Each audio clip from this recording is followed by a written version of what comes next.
오늘은 저희가 함께 읽으신 본문의 말씀을 중심으로 말씀의 능력을 맛보는 복이라는 제목으로 여러분과 좀 말씀 나누도록 하겠습니다. 이번 1년 동안 저희가 하나님의 복을 추구하는 한 해가 되려고 합니다. 하나님의 은혜를 사모한다는 큰 틀 안에서 그것이 구체적으로 우리 생활 가운데 하나님의 은혜가 임하는 것을 복이라고 하는 단어로 바꿀 수 있습니다. 하나님의 복을 받는다는 것은 부끄러운 단어가 아닙니다. 부끄러운 태도도 아닙니다. 사람의 복을 받으려고 노력하고 애쓰며 살아가는 인생이 있지만 저는 성경에 두 종류의 인물이 있다고 생각합니다. 한 종류의 인물은 하나님의 복을 모르고 자기의 노력과 열심으로 살아가는 인물이 있다고 한다면, 한 종류의 인물은 하나님의 손이 함께하는 인생이 있습니다. 그게 하나님의 복을 받으며 살아가는 것이죠. 그러니 마땅히 우리 사랑하는 계산제일교회 식구들은 올 1년을 살면서도, 올 1년을 기점으로 저와 여러분의 남은 인생을 살면서도 우리들의 노력의 열매만 맺고 먹고 살아가는 사람들이 아니라 하나님의 복을 꼭 받으며 살아가기를 주님의 이름으로 축원합니다. 그런데 우리가 교회 공동체로서 우리가 추구해야 될 하나님의 복을 5가지 영역으로 정리해 드리려고 하는 것입니다. 그 중에 첫 번째가 예배의 복입니다. 여러분, 예배는 너무나 중요합니다. 예배는 하나님과의 만남이기 때문에 그렇습니다. 성경 어디를 펼쳐봐도 하나님을 만난 사람들은 꼭 다른 인생을 삽니다. 그래서 여러분, 예배를 형식이나 그리고 예식이나 혹은 기획된 어떤 쇼처럼 생각하지 마시고, 그래서 하나님이 예배를 찾는 게 아니라 예배자를 찾는다고 하신 이유가 왜 그러느냐 하면, 동일한 예배 형식 안에 있어도 어떤 사람의 예배는 하나님이 받으시고 어떤 사람의 예배는 하나님이 받지 않으십니다. 제가 왜 오늘 이 찬양을 하고 싶다가 제가 멈췄습니까? 이유는 저는 그 찬양을 선택하더라도 제 마음에 늘 어떤 마음이 있냐면, 우리 성도들이 그 찬양 때문에 꼭 은혜를 받아야 되겠다라는 마음이 있습니다. 근데 만약에 그 찬양을 함께 부르는 제가 자꾸 음정이 틀리거나 자꾸 서툴면 여러분들이 그 찬양 안에 흠뻑 젖어들기가 어렵기 때문에 그렇습니다.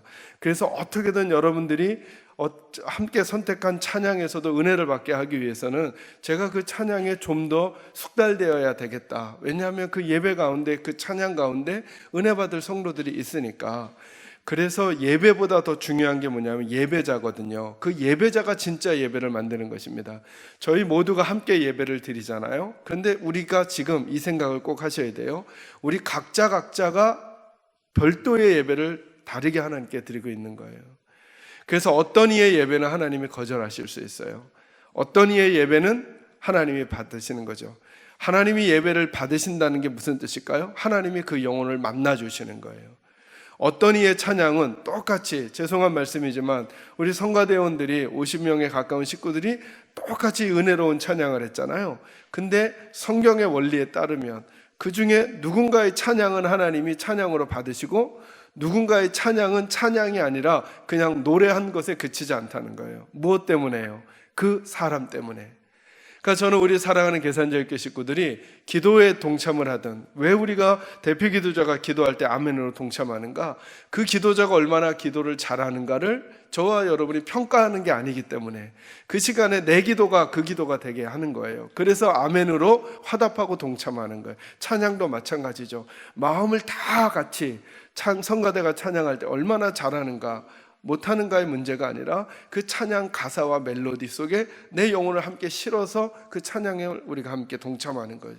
말씀도 마찬가지인 거죠. 저는 올 1년 동안에 저와 여러분이 이 복을 꼭 받기를 바라요. 그리고 우리에게 그것이 우리들의 인격의 신앙으로 자리를 잡았으면 좋겠어요. 어느 예배를 참여하든지 간에, 누가 말씀을 전하든지 간에, 누가 찬양을 하든지 간에, 그래, 내가 지금 나만의 별도의 예배를 하나님께 드리는 거고, 나는 이 시간에 하나님을 만나야 살아. 하나님을 만나면 살 수 있어요. 예수님을 만났던 안 못 보는 소경은 앞을 보게 됐어요. 예수님을 만났던 귀신 들린 아이는 고침을 받았어요. 예수님을 만났던 소외된 세리와 창기들은 그들의 삶의 의미를 다시 찾고 용기 있게 살아갈 수 있었어요. 저는 그러니 우리들도 여러 가지 일들을 만나잖아요. 성경에 나타난 예수님을 만났던 모든 사람들의 사정과 형편이 뭘 대표하는 거냐 하면 저와 여러분이 만날 수 있는 극단의 상황을 말하는 거예요. 귀신 들렸다는 게 뭐예요? 귀신 들린 사람은 자기 의지대로 인생을 살아갈 수 없는 거예요. 그 극단이 귀신 들린 거잖아요. 그것도 주님 만나면 해결된다는 거잖아요. 그러니 그 아래 등급에 있는 모든 문제들 주님 만나고 살아야 한다는 거예요. 앞을 볼 수가 없어요. 도무지 어떻게 살아가야 할지를 모르는 사람이죠. 그죠? 갈 길, 바로 앞길조차도 모르는 분이 앞을 못 보는 분이잖아요. 그분도 주님 만나니까 눈이 열려버렸어요. 그러니 오늘도 내가 어떤 선택을 해야만 할까? 우리 가정이, 내가, 그 문제 앞에 있는 우리들이 주님 만나면 걸어갈 길을 볼 수 있게 될 거라는 거죠. 길을 봤어요. 그러나 안진뱅이에요. 걸을 수가 없어요. 길이 보이는데 걸어갈 수가 없어요. 그 걸어갈 힘을 주님을 만나니까 평생을 걷지 못했던 그분을 일으켜 세우셔서 걷기도 하고 뛰기도 하고 노래하게도 만드시잖아요. 그러니 우리들도 걸어갈 힘이 없는 우리에게도 걸어갈 힘을 주님 만나면 주신다는 거예요. 그것의 모든 엑기스가 어디에 담겨 있는 것이냐면 예배에 담겨져 있는 것이죠. 저는 여러분이 예배의 복을 받기를 주의 이름으로 축원합니다. 지난주 나눴던 말씀은 뭐예요? 하나님의 사람을 만나는 복이었어요. 내 옆에 어떤 사람이 있는가가 나를 만들어가는 거거든요. 근데 여러 사람들이 내게 필요하죠. 그 중에 올 1년은 여기에 안테나를 조금 세워보는 거예요. 내 옆에 하나님의 사람이 있는가? 그리고 하나님께 기도하는 거예요. 하나님, 제 옆에 하나님의 사람을 허락해 주세요. 하나님의 마음에 민감한 사람, 하나님께 감각이 있는 사람, 하나님을 사랑하는 사람, 그리고 하나님이 사랑하시는 사람을 제 옆에 두십시오. 지난주에 나만 장군 말씀드렸죠. 그죠? 나만 장군의 진짜 복은 그의 믿음이 아니었어요. 그의 가정 안에 히브리 여종이 있었다는 거죠. 사마리아에서 붙들려 온 그 여종이 하나님을 알고 있었어요. 그 여종으로부터 시작해서 그에게 치유가 시작되었던 거죠. 내 옆에 하나님의 사람을 두는 큰 복이 올 1년 동안 여러분에게 있기를 주의 이름으로 축원합니다. 오늘 세 번째로는 하나님의 말씀 안에서 자라가는 복. 그걸 제가 오늘은 어떻게 정리해 드렸냐면 말씀의 능력을 맛보는 복이다, 이렇게 정해 드렸습니다. 말씀이 얼마나 아름답고 좋은지, 그리고 능력이 되는지를 맛보는 은혜가 있었으면 좋겠는데요. 본문의 말씀을 표시하시고 성경 구절 한 군데 좀 읽도록 하겠습니다. 어디를 오시느냐 하면 신명기 8장 3절로 오겠습니다. 구약 성경의 5번째 성경이죠.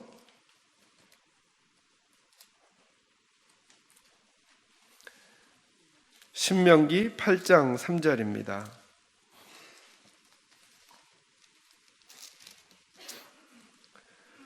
구약성경 274쪽 그 어간입니다.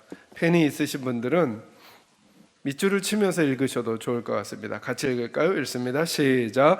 너를 낮추시며 너를 줄이게 하시며 또 너도 알지 못하며 내 조상들도 알지 못하던 만나를 내게 먹이신 것은 사람이 떡으로만 사는 것이 아니요 여호와의 입에서 나오는 모든 말씀으로 사는 줄을 내가 알게 하려 하심이니라. 아멘. 여러분, 이 구절의 후반부 부분은 여러분 익숙하시죠? 사람이 뭐라만 사는 게 아니라고요? 떡으로만 사는 게 아니라 무엇으로요? 여호와의 입으로부터 나오는 모든 말씀으로. 이거 누가 하신 말씀이었어요? 마태복음 4장 4절에 보면 예수님께서 마귀의 시험을 물리치실 때 하신 말씀이죠. 근데 그 말씀을 예수님이 처음 하신 게 아니라 이 말씀은 원래 신명기 8장 3절에 있었던 말씀이에요. 그러니까 예수님도 뭘 인용하신 거예요? 말씀을 인용하신 거죠. 말씀을 인용하신 거예요. 그런데 오늘은 그 이야기를 하려는 것이 아니라 이 구절을 좀 더 자세히 보겠습니다. 너를 낮추시며 너를 줄이게 하시며 또 너도 알지 못하며 내 조상들도 알지 못하던 무엇을 먹이셨다고요? 만나를 먹이셨죠. 이스라엘 백성들을 애굽에서 건져내셔서 가나안에 데리고 가실 때 하나님께서 매일 먹을 양식으로 뭘 주셨느냐 하면 아침마다 그들이 수고하지 않았는데도 아침마다 아주 달고 맛있는 과자 같은 그 식사를 제공해 주셨어요. 그게 뭐냐면 만나였어요. 만나. 그러니까 이스라엘 백성들은 너무나 놀라운 기적을 날마다 본 거죠. 여러분, 절대 기적은 바른 믿음을 만들어내지 않아요. 여러분, 얼마나 신기하겠어요. 여러분, 아침마다 일어나면 밥상이 저절로 차려져 있어요. 근데 그게 하나님이 해주신 거예요. 그럼 여러분, 하나님을 부정할 수 있을까요? 우리 같았으면. 만약에 아침마다 일어났는데 하나님이 식사를 배달해 주시는 거예요. 사람이 가져다 주는 것도 아니고 자연적으로. 이 일을 날마다 경험하는데 하나님 배반할 수 있을까요? 배반할 수 있다니까요. 아무리 놀라운 병고침을 받아도, 아무리 놀라운 일이 생겨도 여러분, 기적으로는 온전한 믿음이 생기지 않아요. 그게 이스라엘 백성들이 보여주는 거거든요. 그런데 하나님이 왜 만나를 먹이셨냐 하면 알려주고 싶은 게 있으셔서 그렇다는 거예요. 이렇게 말하잖아요. 내가 만나를 너희에게 먹이신 것은 이유가 있다는 거예요. 그 이유가 뭐라고요? 사람은 뭐로만 사는 게 아니에요? 떡으로만 살면 안 된다는 거예요. 그리고 무엇으로 살아야 한다고요? 하나님의 말씀으로 살아야 한대요. 이게 누구의 판단이냐면 하나님의 판단이라는 거예요. 근데 우리는 살 때 이렇게 생각하죠. 이렇게 생각하는 거죠. 내가 요즘에 못 사는 이유는 잘 먹지 못하고 잘 입지 못하고 많이 가지지 않았기 때문이고 많이 높아지지 않았기 때문이야 라고 하는 게 세상이 규정하는 딱 내용이거든요. 근데 하나님은 뭐라고 말씀하시느냐? 아니라는 거예요. 사람이 죽고 사는 것은 어디에 달렸느냐 하면 말씀을 먹느냐 먹지 않느냐에 달려있다는 거예요. 사람은 떡으로만 사는 게 아니라는 거예요. 하나님의 말씀으로, 하나님의 입에서 나오는 모든 말씀으로 살아야 한다는 거예요. 왜 하나님의 말씀이 떡보다 중요하다고 자꾸 하시는가? 우리는 그렇게 느껴지지 않는데, 여러분 성경책을 하루 안 읽으면 힘드세요? 힘이 안 드세요? 매일 하고 계시잖아요. 힘드세요? 안 힘드세요? 별로 안 힘들죠. 근데 여러분 오늘 하루 종일 밥을 못 먹는다고 생각해 보세요. 생각만 해도 어지럽잖아요. 우리는 그렇게 생각 안 하거든요. 우리는 모든 하나님의 말씀, 입에서 나오는 말씀으로 살아야 한다고 생각이 잘 안 들어요. 그건 목사님들이나 혹은 교회에 와서나 가끔씩 듣는 거고, 실제로 내가 생활할 때는 하루가 아니라 한 달을 개별적으로 성경 하나도 안 읽어도 마음에 뭐 허기가 진다거나 이런 거 없잖아요. 근데 밥은요, 한 끼만 걸러도 못 살겠는데요. 그죠? 제가 어제 저녁을 조금 너무 일찍 먹었어요. 어제 결혼 예식이 있어가지고 거기서 너무 아침을 약하게 먹어가지고 거기서 너무 욕심 부리면서 칼로리 높은 거, 우리 이재영 장로님 그렇게 드시면 안 되는데 막 걱정하시지만 어쩌겠어요. 막 피자에다가 막 먹어. 근데 저녁이 별로 안 먹고 싶은 거예요. 그래서 약간 조금만 먹었거든요. 9시 정도부터 얼마나 배가 고픈지. 근데 아내가 밥을 안 주는 거예요. 네. 혈압 올라가고 뭐 한다고. 그래서 지금 배가 너무 고파요. 그 먹고자 하는 갈망은 너무 크잖아요. 근데 우린 정말 말씀에 대한 갈망이 있냐고요. 근데 하나님은 뭐라 그러냐면 떡으로만 사는 게 아니라 말씀으로 살아야 한다고 하는 거예요. 오늘은 어떤 이야기를 하려는 거냐면 왜 그런 말씀을 자꾸 하시냐는 거예요. 왜 우리는 다른 필요가 더 필요한데 하나님은 우리에게 진짜 필요한 것은 하나님의 말씀이라고 할까? 세상에 읽을 책이 얼마나 많은데 그 중에서 왜 자꾸 하나님의 말씀 얘기를 할까? 이 얘기를 좀 하려는 거예요. 이제 본문으로 오겠습니다. 본문으로 오시면 우리 22절부터 25절 전반부 부분 한번 같이 읽겠습니다. 22절부터 25절 천천히 꼼꼼히 읽어갑니다. 시작. 너희가 진리를 순종함으로 너희 영혼을 깨끗하게 하여 거짓이 없이 형제를 사랑하기에 이르렀으니 마음으로 뜨겁게 서로 사랑하라. 너희가 거듭난 것은 썩어질 씨로 된 것이 아니요 썩지 아니할 씨로 된 것이니 살아있고 항상 있는 하나님의 말씀으로 되었느니라. 그러므로 모든 육체는 풀과 같고 그 모든 영광은 풀의 꽃과 같으니 풀은 마르고 꽃은 떨어지되 오직 주의 말씀은 세세토록 있도다 하였으니 너희에게 전한 복음이 곧 이 말씀이니라. 아멘. 읽어가면 무슨 내용이냐면 23절 보세요. 너희가 거듭난 것은 무엇으로 된 것이라고요? 썩어질 씨로 된 게 아니라 어떤 씨로요? 썩지 아니할 씨로 됐다는 거예요. 그러니까 저와 여러분이 거듭났잖아요. 예수님 안에서 새 생명을 얻게 됐잖아요. 그것은 이 썩지 아니할 씨로 됐다는 거예요. 썩지 아니할 씨로. 이 두 가지가 중요해요. 하나는 썩지 않는다는 거예요. 썩지 않는다는 것의 반대말은 무슨 말이에요? 썩는다는 거죠. 그죠? 썩는다는 건 없어지는 걸 말하죠. 썩지 아니한다는 건요, 계속 있는다는 거예요. 또 하나, 이건 씨라는 거예요. 씨. 씨는 결정체예요? 아니면 시작 단계예요? 시작인 거죠. 무엇으로 향하는 여행을 시작하는 거예요. 저와 여러분이 구원받은 그 재료가. 근데 그걸 설명해 주죠. 25절 끝부분에 이것이 뭐라고요? 말씀이라고요. 말씀. 그러니까 여러분, 하나님의 사람들, 말씀에 대해서 누구만 반응하는가? 거꾸로 들으면 거듭난 사람만 말씀에 반응합니다. 거듭난 사람만. 왜 그러는가? 저와 여러분이 구원을 받은 게 말씀 때문에 구원을 받은 거거든요. 그래서 구원받은 사람들은 거듭난 씨로, 말씀으로 구원을 받았기 때문에 거듭난 사람들만이 말씀을 들을 수 있어요. 이건 어찌 보면 신비예요. 저와 여러분에게 귀가 다 있는데 어찌 들을 수가 없겠어요. 구원을 받았든 구원을 받지 않았든 다 들을 수 있죠. 근데 희한해요. 하나님의 말씀이 영혼을 터치하는 건 구원을 받은 사람만 그래요. 거듭난 사람만. 우리가 거듭난 것은 썩어질 씨로 된 것이 아니라 썩지 아니할 씨로 된 것이니 살아있고 항상 있는 하나님의 말씀으로 되었다는 거예요. 그러니까 저와 여러분의 출발 자체가 무엇으로 출발됐냐면 하나님의 말씀으로 형성됐다는 거예요. 그러니 우리에게 말씀이 중요하다는 거예요. 우리가 말씀으로 거듭난 사람들인데 말씀이 안 들어오잖아요. 우리 안에 말씀이 안 들어오잖아요. 그러면 거듭난 우리가 자라나지 않는 거예요. 태어났는데 아이가 자라나지 않는 거예요. 이것처럼 가슴 아픈 일이 어디 있어요? 여러분, 자녀가 부모의 가슴을 아프게 할 수 있는 일이 여러 가지 있을 수 있어요. 공부를 못하거나 말썽을 피거나 가출하거나 사춘기인데 너무 심하게 와가지고 엄마 아빠가 없는 사람처럼 취급하거나 뭐 여러 가지가 다 가슴 아픈 일이죠. 그러나 그 중에 제일 가슴 아픈 일은 뭐냐 하면 아이가 태어났는데 해가 지나도 자라나지 않는 거예요. 이것처럼 가슴 아픈 게 없어요. 아니, 네가 좀 말썽을 펴도 되니까 그 부모는 뭘 원할까요? 자라나기를 원하겠죠. 근데 만약에 예수 믿는 저희들이 구원을 받았잖아요. 그런데 말씀을 안 먹잖아요. 그럼 자라나지 않는 거예요. 태어난 그 상태로 계속 살아가고 있는 거예요. 그래서 우리가 떡으로만 사는 게 아니라 말씀으로 살아야 한다는 거예요. 또 하나, 여기 오늘 말씀 24절은 이렇게 말하죠. 모든 육체는 뭐와 같다고요? 풀과 같고 그 모든 영광은 풀의 꽃과 같으니 풀은 마르고 꽃은 떨어지되 주의 말씀은 어떻게 있다고요? 세세토록 있다는 말씀이 뭐죠?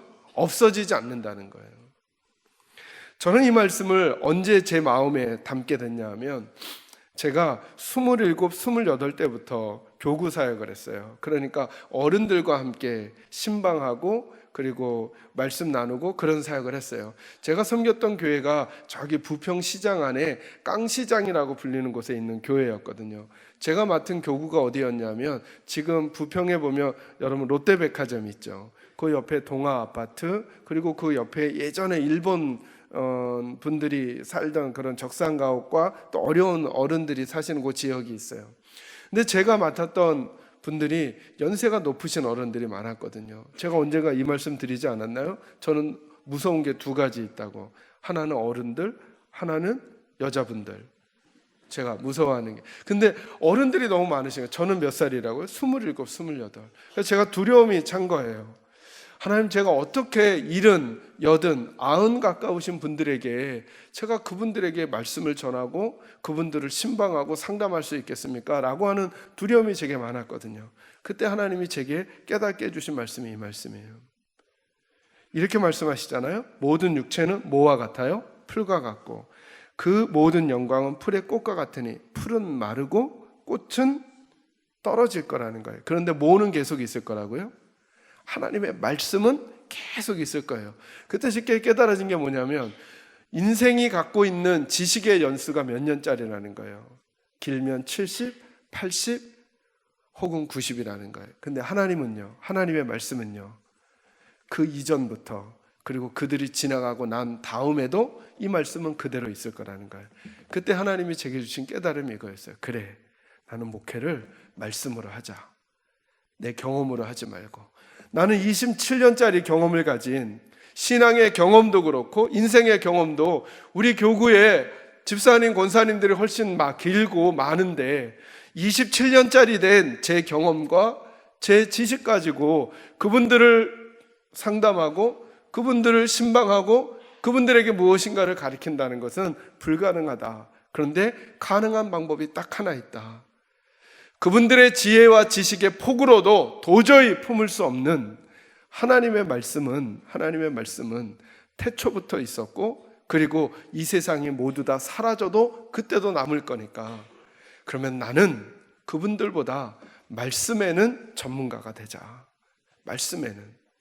다른 어떤 것은 제가 지금도 그 마음이 있는 거예요. 제가 찬양도 성가대보다 못할 수 있고, 건강으로 다른 분들보다 못할 수 있고, 착한 것도 다른 분들보다 덜 착할 수도 있지만, 우리 교회에서 절대로 제가 누구에게도 밀리면 안 될 한 부분이 있다면 하나님이 영원히 없어지지 않도록 하실 말씀의 가치. 그래서 제가 여러분 앞에 존재하는 이유는 다른 것에 본이 되는 게 아니라, 모델이 아니라, 저는 여러분에게 언제든지 없어지지 않을 하나님의 말씀을 바르고 좋게 전해주는 역할이 제 역할이다 라고 생각하거든요. 그때부터 그 마음을 먹었어요. 그래, 나는 90 가까우신 권사님을 만나도 그 권사님에게 내 경험에 얘기해 주는 게 아니라 그 권사님께 세세토록 있을, 태초부터 있었던 말씀을 가르쳐 드리자 라고 생각했어요. 왜요? 말씀은 그 능력이 있기 때문에 그렇습니다. 그러니 저는 우리 식구들이 5, 1년 동안 이거 한번 물어보는 거죠. 여러분은 세상이 가르쳐준 지식 말고, 있다가 없어질 지식 말고, 여러분 세상의 모든 지식이 그렇잖아요. 과학적으로 발견됐다고 하는 것들도 그런 한계가 있잖아요. 작년까지는 과학적으로 그게 맞았어요. 근데 새로운 게 나타나면요, 이건 틀렸어요. 그럼 여러분, 우리가 정말 합리적이고 논리적으로 생각한다면 이런 생각도 해봐야 되는 거 아니에요? 오늘 옳다고 내가 알았던 과학적 사실이 내년에 달라질 수도 있을까요? 아니, 가능성으로만 달라질 가능성이 있을까요? 있죠. 왜요? 예전에 옳다고 느꼈는데 지금은 아니라고 하니까, 그럼 지금 것도 나중에 아니라고 하는 시간이 올 수도 있을까요? 그렇죠. 이건 변할 수 있는 지식이란 말이죠. 거기에 우리의 목숨을 걸 수 있겠냐는 거예요. 거기에 차라리 아직 이해는 되지 않지만, 아직 모든 것을 다 헤아릴 수는 없지만 세세토록 변하지 않을 진리의 가치가 있는 하나님의 말씀을 지금부터 굳게 붙들고 거기에 준하는 태도와 자세, 눈빛과 마음의 자세를 가지고 살아가는 것이 훨씬 더 낫지 않겠냐는 거예요.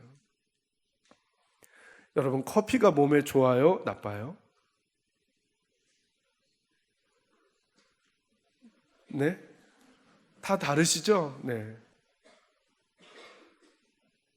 맞아요. 그것처럼 우리가 지금 알고 있는 지식들이, 우리가 알고 있는 정보들이 그럴 수 있거든요. 왜요? 어떤 과학적 사실 혹은 우리가 살아가는 삶의 사실 하나 가지고도 각기 다른 전문가가 각기 다른 주장으로 이것 가지고 싸우고 있으니까요. 누가 맞는 거예요? 누가 맞고 틀리냐의 문제를 떠나, 우리는 눈치를 채고 있어야죠. 논란이 많이 되고 있구나. 끝까지 붙들 게 아니구나. 그러나 하나님의 말씀은 세세토록 있대요. 그러니 여러분, 이 보물을 덮어놓고 믿으면, 제가 말씀드리잖아요. 제목밖에 모른다고. 성경을 어떻게 덮어놓고 믿어요? 펴서 꼼꼼히 찬찬히 읽어야죠. 말씀을 만났던 사람들, 그래서 성경은 그리 말씀해 주는 거죠. 말씀의 능력이 뭐냐 하면, 태초에 하나님이 무엇으로 천지를 만드셨어요? 말씀으로. 그래서 말씀은 하나님의 능력이에요. 히브리서 4장 12절 말씀, 하나님의 말씀은 살았고 활력이 있다, 이렇게 말씀하시죠. 하나님의 말씀은 하나님의 마음이에요. 하나님이 어떤 마음을 가지고 계시는지. 여러분, 하나님의 뜻을 헤아리려고 자꾸 꿈꾸지 마세요. 꿈꾸지 마세요. 꿈은 보세요. 꿈을 꿨어요. 꿈을 꾸고 나면 그 다음에 해야 하는 일이 있어요. 그걸 뭐 해야 되냐면 해석을 해야 돼요. 꿈을 누가 해석해요? 내가. 다시 한번요. 꿈을 꿨어요. 해석을 해야 돼요. 누가? 내가. 불완전한 내가 그 꿈을 또 해석했어요. 그러니 불완전한 결과가 나올 가능성이 얼마나 농후하냔 말이죠. 여러분, 하나님의 뜻을 발견하려고 자꾸 환상을 보려고 하지 마세요. 내가 본 것이 진짜 본 것인지 어찌 알아요? 잘못 본 것인지 어찌 알아요? 그걸 또 누가 분별해야 돼요? 내가. 나는 뭘 해야 어떻게 해야 될 줄 모르는 불완전한 존재인 내가 그걸 또 분별해서 살아가야 하는데, 본 것이 바르게 본 건지 잘못 본 건지 어떻게 확신할 수 있냔 말이죠. 사람들이 해준 말로 우리들의 인생을 결정할 수 없어요. 여러분, 여기 계양 테크노밸리가 생긴다 그랬잖아요. 신도시가. 어느 목사님이 저보고 그러는 거예요. 목사님, 저기다 땅 사가지고 빨리 교회 옮기라는 거예요. 이건 하나님께서 주신 절호의 기회라는 거예요. 여러분, 왜 웃으시는 거예요? 그러지 말라는 거잖아요, 지금. 네. 근데 또 어떤 분은 목사님, 거기 옮기실 생각 하시지 마세요. 그건 하나님의 뜻에 안 맞는 거. 누가 하나님의 뜻이에요? 어떤 게 하나님의 뜻이에요? 이 목사님도 하나님이 우리 교회에 주신 절호의 기회라고 하는 거예요. 계산제일교회 말고는 거기에 갈 교회가 없다는 거예요, 주변에. 그걸 감당할 교회가. 제 마음이 막 이렇게 막 올라오지 않겠어요? 근데 어떤 분들은 냉정해야 된다는 거예요. 어떤 게 하나님의 뜻이에요? 그것도 제가 분별해야 되죠, 그죠? 불완전한. 이런 상황들이 우리에게 수두룩하게 일어나거든요. 그런데 여러분, 제가 늘 말씀드리죠. 하나님의 말씀을 천천히 마음에 담아가잖아요.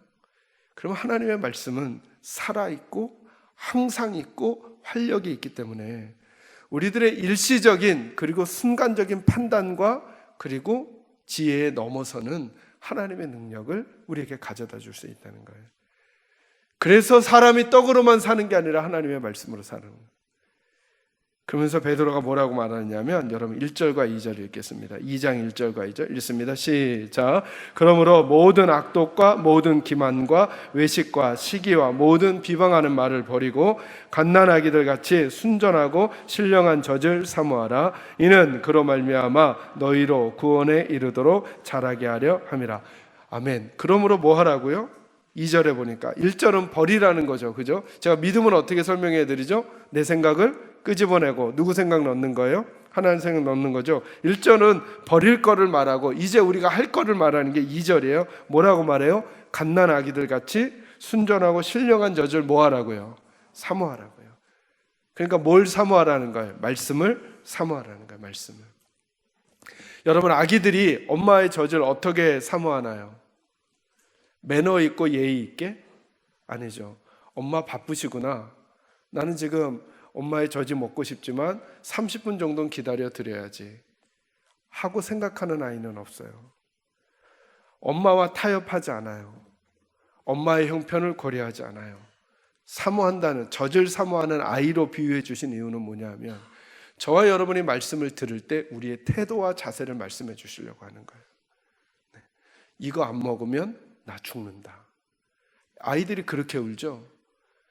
아이들이 엄마의 젖을 먹기 전에 마치 죽을 것처럼 우는 거죠. 안 주면 아무리 달래도 안 돼요. 엄마의 입장을 아무리 설명해도 안 돼요. 얘야, 엄마 힘들어, 엄마 피곤해, 엄마 중요한 손님이 있어.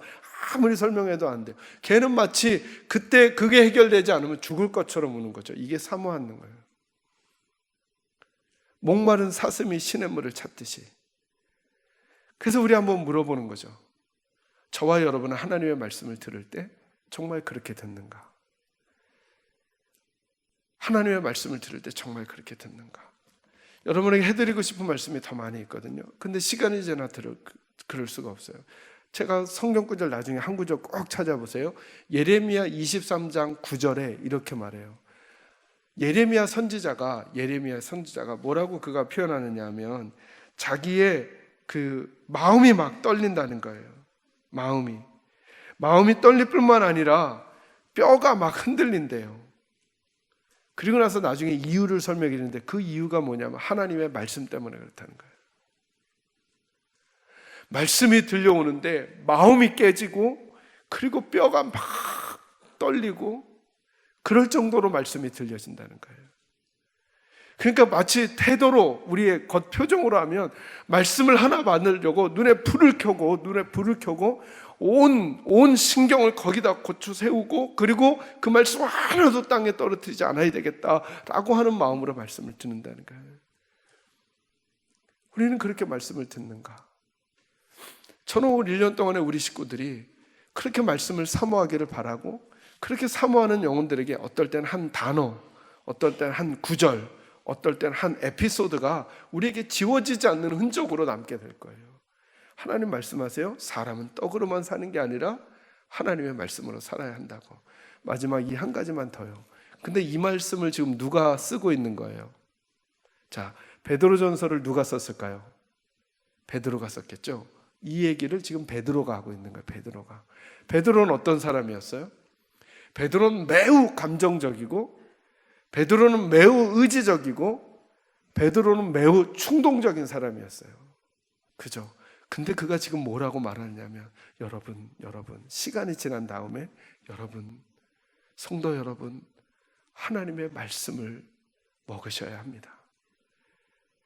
여러분의 충동으로 여러분의 감정으로 여러분의 의지로 인생을 사는 게 아니고 지금 이 얘기를 누가 하냐 하면 그 의지와 감정과 충동으로 수많은 시행착오를 겪었던 끝내는 자기의 의지만 믿고 있었던 그가 예수를 모른다고 부인까지 했던 그 자리까지 갔던 그 베드로가 이젠 성도들을 위해서 이 얘기를 해주고 있는 거예요. 여러분 갓난아이 같이 신령하고 순전한 저 하나님의 말씀을 사모하셔야 합니다.